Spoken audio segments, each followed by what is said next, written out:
আসসালামু আলাইকুম রহমতুল্লাহ। কেমন আছেন ভাই বন্ধুরা? আমার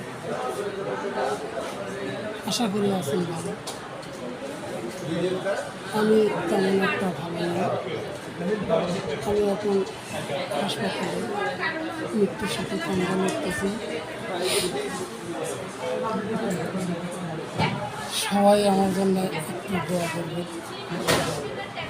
আর আমার ভুল ত্রুটি থাকলে মানুষ বর্গিত ভুল থাকে,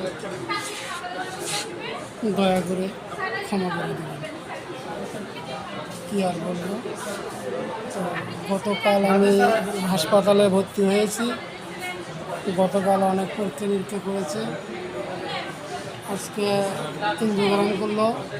এই যে দেখতেই তো পাইছেন, এদিক দিয়ে পাইপ ঢুকেছে, দেখছে 3টে ব্লক আছে। তো হয়তো 2-1 দিনের মধ্যে অপারেশন করবে, ব্লক দূর করানোর জন্য চেষ্টায় আছি। কিছু পয়সাপাতি তো একবারে সবগুলো তো নিয়ে আর হাসপাতালে আসা যায় না, হয়তো 2-1 দিন দেরি হতে পারে। তো সবাই ভালো থাকবেন, সুস্থ থাকবেন, সবার জন্য দোয়া রইল। ভাই ও বোন বন্ধুরা আমার, আসসালামু আলাইকুম রহমতুল্লাহ বারকাতুহু।